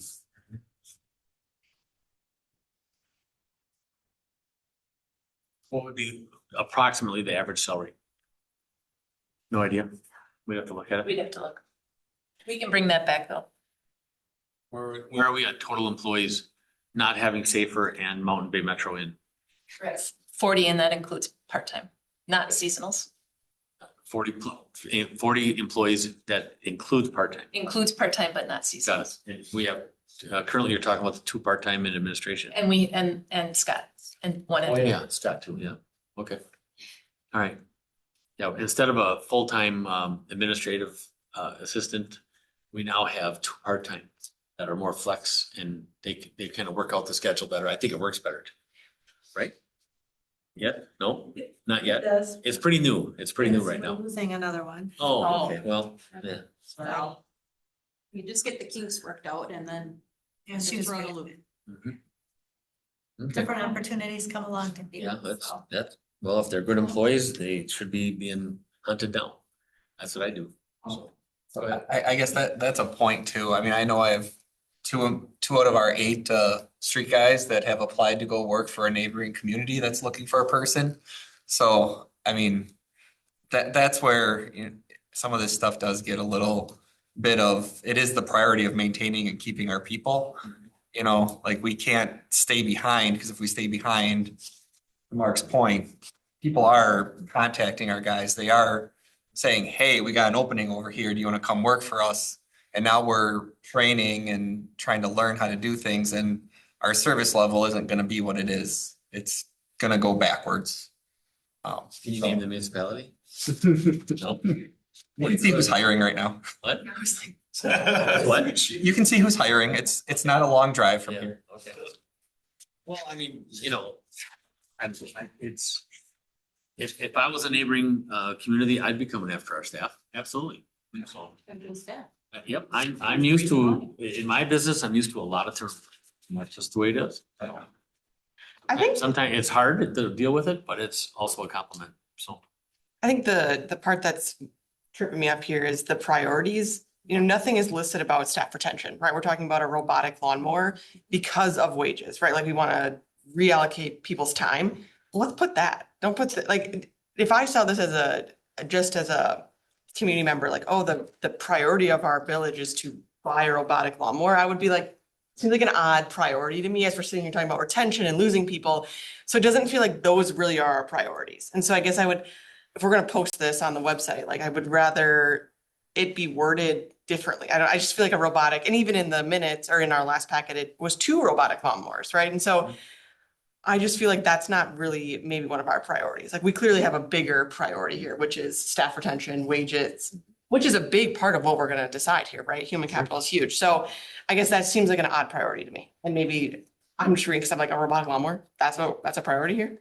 So I guess I would like to see that as like, what's the real reason behind the robotic lawnmower, right? It's you want to reallocate your staff's time. So we want to work that. If we have to be down a person because we can't afford them anymore, Right. what alternative methods do we have to still True. maintain the facilities we're expected to maintain? Right. And the robotic lawnmower is not the problem then. Then it's a retention issue, right? And that comes back to the board of like, we can't even do It could be worded differently. this. Utilize technology to improve. Efficiently use our staff. Yes. Yeah. But like I just. That same point, that's what I was trying to get at. There's a different way you could word that to present it better. Stephanie, you were talking about staff retention. Have we ever looked at odd things like a 4-10 workday, where they would work 10 hours a day, 4 days a week and get a 3-day? We do that right now. Okay, does all staff do it? Does? Each staff. Okay. For summer. For summer. Are salary employees allowed to reallocate their time so they wouldn't have to work 6 days a week? But as long as we get stuff done. Well, didn't Renee tell me that she works every Saturday during summer? Renee- and But she's she working does- Renee works 7 days a week. Renee works. I mean, a lot of. Does that on her own. Yeah, that's true. What about going down to increasing HSA a little bit? Cause that would be a triple tax advantage for employees, whereas a 3% or 4% or 2% would have the potential of putting some employees into that next tax bracket. So would that be a different way of showing staff that we value them without just being a straight 3%, 3%, 3% every year? It's certainly something that we could cost out if we wanted to increase that HSA. Although I would say it's the majority, not everyone is on our insurance. The other pieces we do offer both an HSA and a traditional plan. And so even if you are on our insurance, it doesn't mean that you are on a high deductible health plan. So increasing it, if I'm understanding correctly, might not affect everyone. It might cause people to switch to the high deductible though. That could also be a possibility. I just want to look at the whole picture instead of just assuming a 3%. I want to make sure that we're looking at all of our options. And certainly it, talking about 410s, the additional holidays would be another one of those items. Are there additional holidays that we want to offer? There are municipalities, some municipalities are closed on different days than us. Right now we have 9 holidays. And 2 floating or? Not floating. No, we have PTO. What are some of the? Well, just our offices are open 5 days a week, Correct. where adjoining municipalities are not. Correct. They're closed on Through the Friday. summer. Yeah, through the summer. Yep, okay, go ahead. What are some of the holidays that we aren't giving now that others are? Martin Luther King Day, Juneteenth, Columbus Day. Those are the big ones that I can think of that.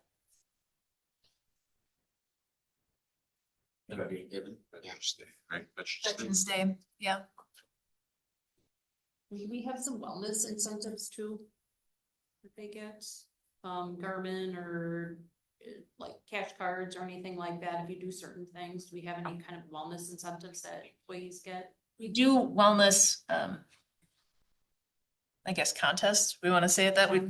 Yeah, challenges. So if there's the potential to win a prize if you're part of the wellness challenge, and that can offset your health insurance premium for the next year to a 90/10. If you get your annual exam, if you have to do a questionnaire, and then if you're if you didn't qualify in your annual exam, you have to complete that challenge, then you can get that lesser premium. So, I mean, that's a very, very small number. And then for Garmin, every 2 years, you can have $45 off a Garmin purchase.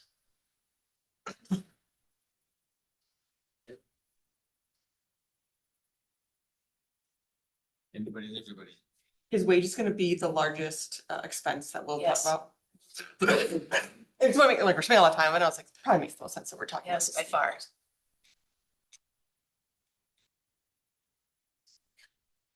Our weight is our largest expense. They owe it. They have. Oh. So I was just pulling up a spreadsheet. One of our main expenses, we call them fixed expenses. That includes Mountain Bay. It includes Safer and insurance.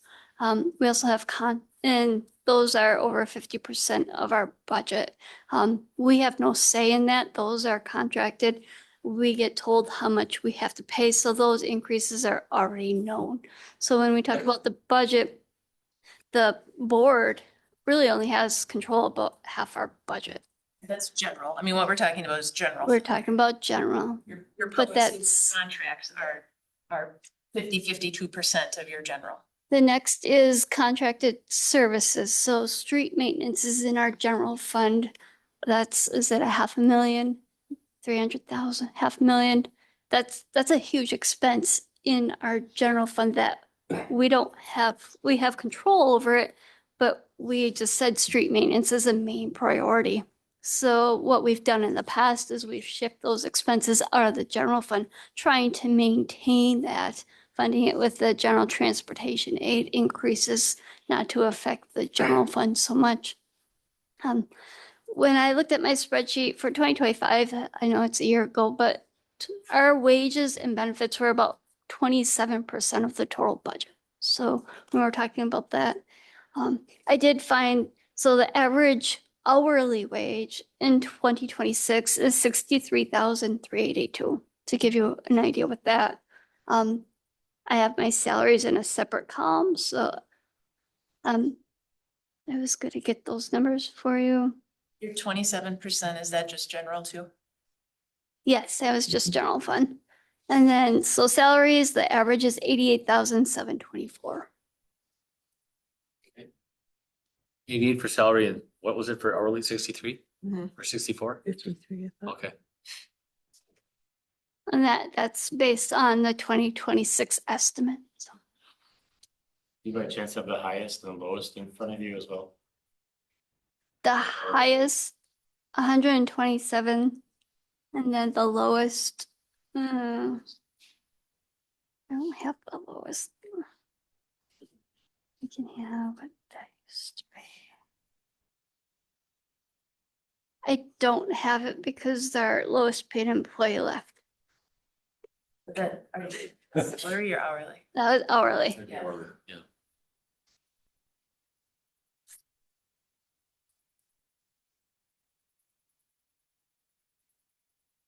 More questions? Discussion? Not on that. Next item, trustee compensation. Yeah, just on, I took down good notes on those questions, so we can bring that back to continue the conversation at the next meeting. But then on that last one, actually, there are two more, trustee compensation and capital. On trustee compensation, I added that in because before you take papers, you need to set trustee compensation for the term. Not that we have to make a decision tonight, but if there was a strong decision and it was made, then it can be budgeted for. But I did have in the RFC that while papers, the earliest that they can be turned back in would be that December, when they could come out if people collected all their signatures and turned them back in that day. You do have to establish the wage before, and it makes sense to have it budgeted so it's accounted for. And it would only be for the trustees that are up for the 27-29 term that it would impact. Yeah, well, I wasn't in favor of the raise to begin that we got back when, and I think we got one the last term, where my term, we were given a $50 compensation for all meetings that we attended, Other than board. other and than, budget- and budget and responsibilities. board of review. No, it was, but board of review and, um, I do not take it. I don't get it, because that was. You don't get it. Right, and that was voted out, that the new term will not have it. I just think that the amount of money that the trustees are paid, minus the extra one that they had, the 50, is more than sufficient. As I had pointed out back when, if you count the board meetings and the board of review, you're getting $600 a month. And I think that's more than sufficient compensation. I mean, Mark, your salary probably is, but this was the trustee salary, that if you do that, Yep, so the trustees in the Village of Weston, about 8 years ago, I think, is when we did it, is $7,200 a year. And the president makes $8,400 a year. Prior to that, the prior 24 years was $4,800 and $6,000. So it's a $1,200 difference between the trustee and the president. But yes, it went from 4,800 to 7,200. And I led the charge in it. We didn't get a raise for 72 years. Some people didn't want it, one being Barb and some others. But looking around for what this village is doing and how it's growing and looking at other municipalities, the town of Weston chairman gets $14,000 a year. Town of Weston. The city of Schofield, 2,000 people, gets $12,000 or $13,000 a year. I'm not complaining. Name numbers one more time. Well, you can look them up, so, but, the county board, supervisors, I think, get $4,600. The chair was getting 10 or 12, but now it's like 40. yeah. It's like plus- $45,000 a year. So the town of Maine chair gets, but she also does planning, like $30,000 or $32,000. So, but they're all out there. They're all published. So I think the wages are fine right here. I do. And some people, we've had trustees that have donated their money. I know Jim has said that several times. He donates his for fundraisers and stuff that he does for the public safety. So I've heard some say it's a car payment, and I just get disgusted when someone says that. But I think it's a heck of a service and a heck of a responsibility, and so that's where we are. Right, Go ahead. and I was glad that we actually reversed the 50. We had a No, couple- we had a couple trustees that wanted extra payment on it. right, and So we like I did reverse said, it. Just day wait, one, Pam. okay. I was just gonna let everybody know that I have a spreadsheet from the county clerk from 2025 with a lot of municipalities in Marathon County with all the rates of what they all get paid. So if anybody would like a copy of that, I can email it to you. And I didn't want to say what I said to Lisa, but I'm not exactly sure.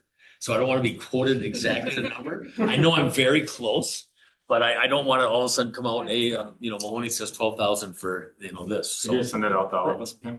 what's that? I can Sure. if you'd like it, sure. It's amazing how some municipalities don't share, which is, They're probably not all on here, so. okay, go ahead. Right, yeah, I was just gonna say, if they're donating their wages, I guess I donated the $50 every meeting back to the village. Well, Because when For it 2 was, years, I could have did it. when it was 4,800 for a trustee and it went to 72, and some of the trustees said they didn't want the raise, I said, then donate it. Donate the raise. Go do something good. Do, what's that, oxycodone? No, that's a drug. I knew, I said it on purpose, very small, a very small attempt at humor. But what is that, what does your body do? Oxytocin. Yep, hey, you start going around and handing out $100 bills, people are gonna be very happy with you, so. And Well, then it might spread to somebody else. I So, just decided the village needed it more. there you go, good for you. So here we go. Yes. I can't take it off my taxes because I didn't get it. I don't think we need to increase. No, I totally agree. I think we can move on from this point if Yeah, everybody's. I okay. totally agree. If I wanted to make a motion, the finance committee needs to make a motion and approve first, and then the board, if I'm reading anything correctly. That's right. Okay, so on behalf of the Finance and Human Resources Committee, I make a motion to leave trustee compensation as it is going forward. Again, it would be for the 27-29 term. 27-29 term. I'll second that. Okay, that's where cut to Second street. by Daniels, any discussion? Whereas the committee, all those in favor signify by saying aye. Aye. Opposed? Motion so carried. Now, on behalf of the board, we'll make the same motion that the trustee compensation for the 2027-2029 term remains the same at $7,200 and $8,400, $7,200 for trustee and $8,400 for president. Second. A motion by, I'll make the motion. oh, you said second. Well, yeah, because I thought you were making the motion. No, I'm just reading off. Okay, I'll make that motion that we keep it. Motion by Ermeling, second by Luis. And any more in the discussion? Hearing none, all those in favor say aye. Aye. Opposed? So carried, done. Now we can go tell all the people that called and said that that was our number one priority, that was not our number one priority. And it was just a placeholder, so we have it, now it's set for the next term. So there you go. Okay, capital project funds?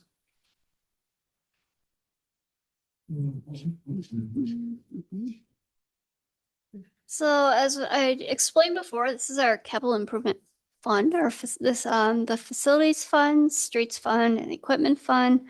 We keep track of them separately, but if you were to look at our financial statements, they're combined into our capital improvement fund. So we keep track of them separately here.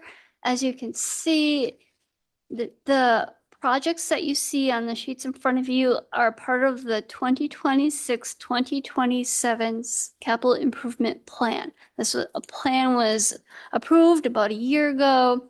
We are moving forward with the plan that was approved. At our next meeting, we plan on bringing you the borrowing that will support the expenditures you see on these next couple sheets. So a lot of this stuff was already purchased as approved by the plan, but I thought it was prudent to bring it forward to show you what we're planning on spending that was approved and where the prices are coming in.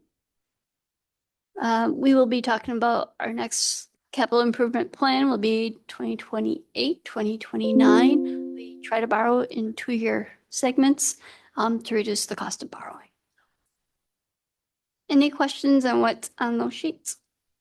So the 2027 proposed budgets, all of that stuff, and there was stuff that was already agreed to pass is done. If you have absolutely concerned, but a lot like for the streets, the engineering's being done, the contracts are being signed for those streets, correct? Yeah. Yeah, go ahead. I just have one quick question. I'm assuming it's perhaps just a coding error. I'm on page, I'm not sure what page I'm on. There's $1 million in the 2027 proposed budget under workers' comp for Howland. Yeah, that would be an error. Okay, I just want to make sure we were paying $1 million for workers' comp. Good question, because I had that noted in my, I was like, is that something I don't know about? I need to talk to her to get educated. It could have been just a line below. It should have been under contracted services instead of workers' comp. Page 73. 73, okay. Oh, sorry. So that number is correct for that project. It's just in the wrong line. I need to add a line, street and curb. Okay. We usually budget all the expense for a project on one line. I just fell off with this. Just must be time to go home. The only really big guesstimate I'll put on here is that leak detection. I put $100,000 in there. I talked with Sean. It's totally unknown. They're just doing the exploration right now for that leak for the pool. So obviously, as a reminder, before any work is done, we always bring it back here. It's in the plan, but nothing gets approved. Nothing moves forward without the final board approval. All contracts for streets get approved by the board, and it's just the way that we have always done things. Final approval, even if it's in the budget, is done by the board. So. Any questions on the process that we use? As again, there are no utility costs in there. So when you see the Helen's $1 million, that's the street portion. There's water source storm on that too.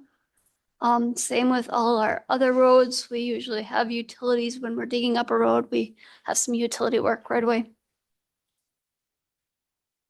Just, do you just want to cover a little bit about what how that borrowing piece looks like at the next meeting? Just the flow. No, I don't know. We work with Ellers. Oh, Greg already sent us a projection with what that borrowing looks like. He does usually 4 or 5 years. He'll send out a plan. He gives us the estimated tax impact with equalized value, not necessarily what will be on the tax bill, but he uses our equalized value and gives the potential tax impact that we will see. We will probably get Greg on the phone. He has done it in the past where he'll walk through his presentation and answer any questions. We use Ellers as our financial advisors, Quarles as our bond counsel. I forwarded from the last meeting, I forwarded Greg our approved bank note and the schedule. And he has already incorporated that into our borrowing. I do anticipate that being a little bit differently, being able to pay off some of the debt early because we levied $400,000 last year towards that debt. So we'll be taking a big chunk out right away. I'm lowering that, but yeah, hopefully everything goes smoothly and we'll be able to report and get that approved at our next board meeting in September. Will we be rated again? Yes. Yes. And so we'll likely also see, they usually put out a media release on the village's rating afterwards too. We're AA3 right now. If anyone cares. It's a good, we get a lower rate. The better our rating, the lower our interest rate, the more people want to buy our bonds and notes. We're gonna be notes. It's not, I think there is a revenue bond that he'll be recommending for the water utility. And the reason that we split it up between revenue bonds and geodebt is to make sure we stay well under the threshold that is put on by the state. So, and our policy. Yes. On page 75, it's the last 2 pages. 75 says transfer from room tax fund for 2027. And then the last page says transfer to facility and transfer to street for 2026. How often do we transfer between funds? So I record all the bond proceeds in one fund and then I just transfer it to the other funds. Just for simplicity's sake, makes it easier. Yeah. That's why I mentioned when the financial statements have one fund. I keep it so I don't have to recreate 100 accounts. Previous to me, they actually reported all the funds in our financial statements. So that's why the transfers and they're all separate. But when we weren't using the facilities fund for so many years, you don't want to just keep adding and subtracting funds. It really, the continuity of looking at your financial statements and comparing when you have funds dropping and adding every year isn't very good. For the 2027 budget, I'm looking at your equipment fund and your streets fund. They carry relatively high balances, and I see you have interest income. There isn't anything specifically budgeted for 2027.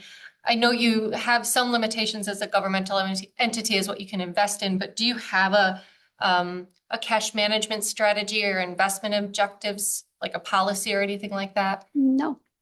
Okay. Something we could use. Okay. We add that to our priorities.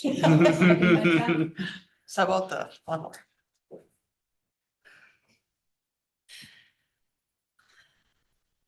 We won't be having much money come. We'll be spending that capital improvement. That's where right now we're looking at our balance. What do we want to keep in there? What should we not borrow for? Having a policy that has a minimum in there is probably a good idea, but looking towards what should it be, I think that will require a lot of research and personal preference. I'm not quite sure where it should be.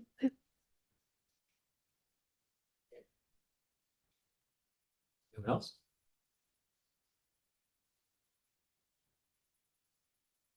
Nothing? No more? Our first workshop's almost done. Don't sound so Okay. happy. How about if we go into remarks from staff? Any staff have any remarks? Everyone's got one. I do. I have one. So every Tuesday, we meet as department directors and we talk about our frustrations and the future and what we're planning on and what's going on with our departments. And we also, we always talk about what's going on at the meetings. So one of the things we talk about is our staff retention and the importance of our staff and how you don't always see that we are able to do so much with so little because of our staff. We got good staff. So I was on LinkedIn the other day and I found a really good article. So I'm gonna read some of it. It's just gonna be really quick. And it's the most controversial item, $400 I have ever spent as a non-for-profit leader. So I simplified this. I did forward it to our department heads and they thought it was a really excellent article. And it's an article we feel that we would like to share because we feel this way very much so. So a few months ago, I spent approximately $400 on a coffee and espresso machine. Hear me out. It wasn't the cheapest machine available. It was certainly nicer than the basic coffee maker it replaced. But this discussion also exposed a larger physiological tension that I suspect exists in many nonprofit organizations, including governments. What does responsible stewardship actually mean? Does it mean spending as little as possible on the people doing the work? Does it mean operating with outdated equipment, avoiding anything that could be described as a perk, and expecting employees to accept less because they work for a mission-driven government? There can sometimes be an unspoken belief that government / not-for-profit employees should work with holes in their shoes, eat instant noodles for lunch, and feel grateful simply because the work has a meaningful purpose. The mission matters. Of course it does. But the work does not happen by itself. It happens because people answer emails late at night. They solve scheduling problems involving hundreds of teams, which hundreds of residents. They respond when fields and streets suddenly become unavailable and flooded. Many of these efforts will not be visible to the families we serve.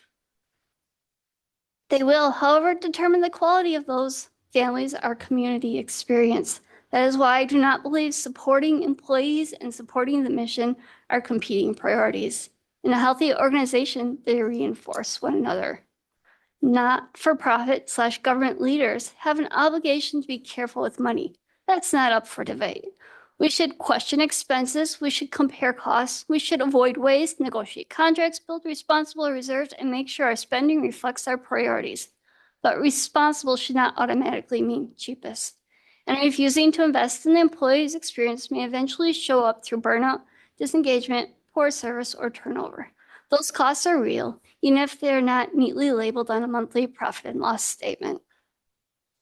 Could that small investment help reinforce a culture in which employees feel valued and therefore better positioned to serve others? People need to know that the organization cares about them, not simply about how much work it can give them. Sometimes supporting the people who carry the mission is one of the most responsible investments we can make. And I care immensely about the staff here, and they in turn care immensely about the village that they serve.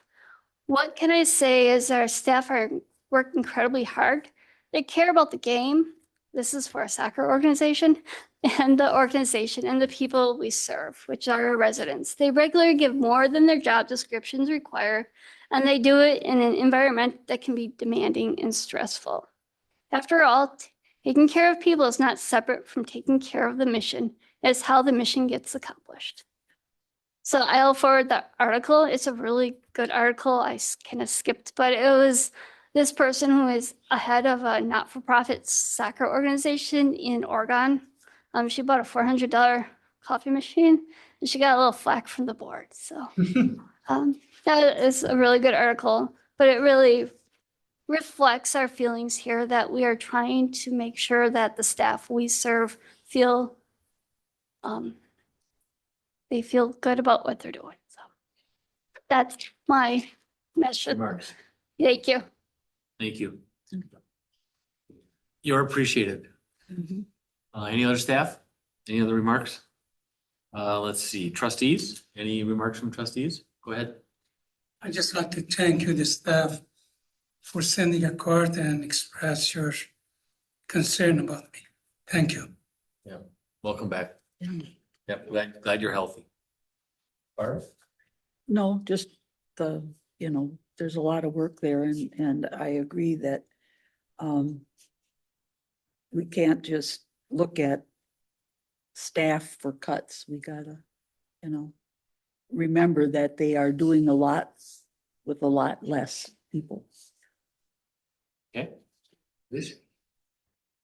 No, I appreciate you sharing that, Jessica, and obviously I'm probably a little biased in my opinion on that because of the fact that I do work in the public sector. But with what Michael said earlier about maintaining our staff and everything, it is true that the cost to retain staff in a budget is much cheaper than trying to replace staff because the time it takes for staff to go out and seek new applicants, to find qualified applicants and to train them up to the level of the people that were already doing the job.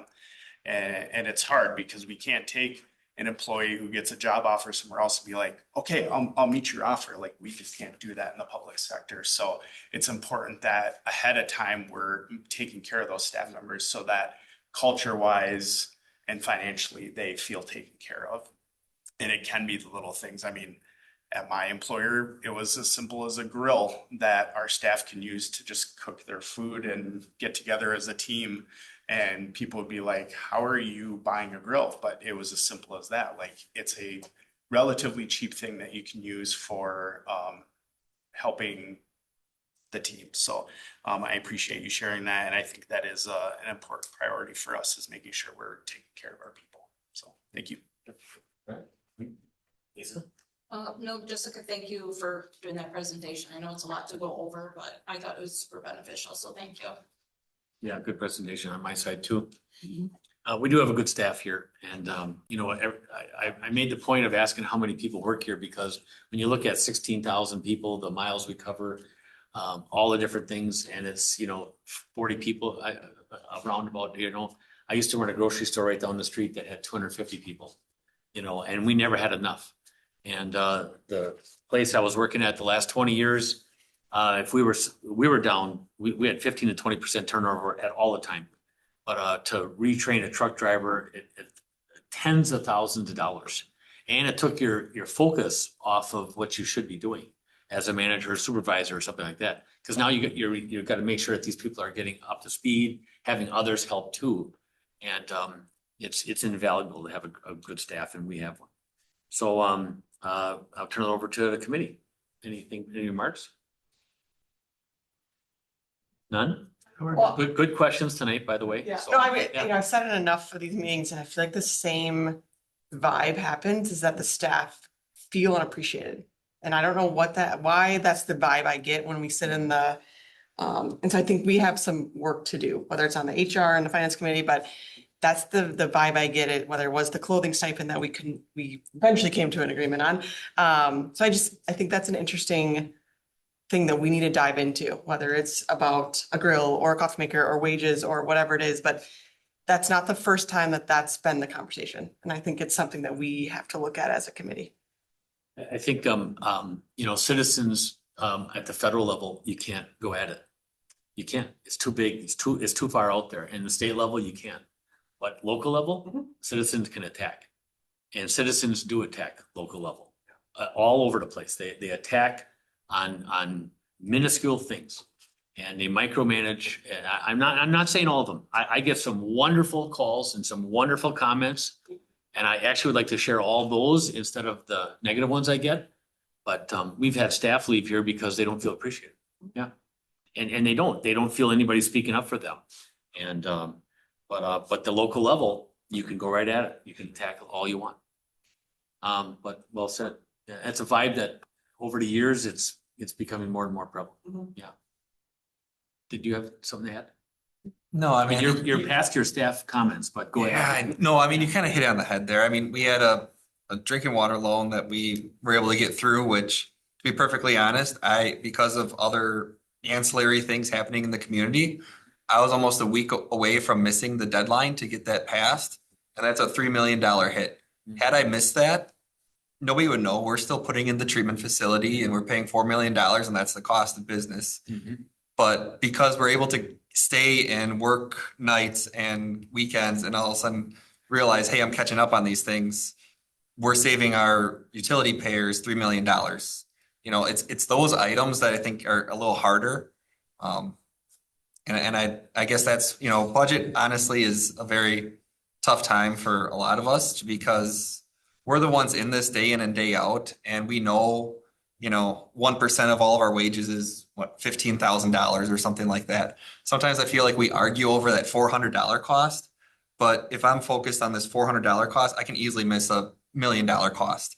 And nobody understands. And I guess I do a poor job sometimes of that. And our staff, the ability to do what they can do with equipment and materials, it saves the taxpayers dollars. And sometimes we don't have the time that we'd like to put together to show how our staff raising water valves and manholes and fixing all those items before we put an asphalt overlay on saves the taxpayers $100,000, $200,000 a year. But our staff's able to do that. And I guess that's where the angst starts happening, is when they start feeling underappreciated and the little things we can do to help them show that they are appreciated go away. Now we're getting staff that can't do those things. So now we're trying to train them to do it, or we've got equipment that sits because we just don't have the talented staff anymore. So. Thank you. Christina or Daniel? No? Okay. All right. So future items. Let's see, the next meeting is September 8th at 6 p.m. Let's see, Monday, September 21st at 5 p.m., Monday, October 5th at 5 p.m., and Monday, October 19th at 5:30 p.m.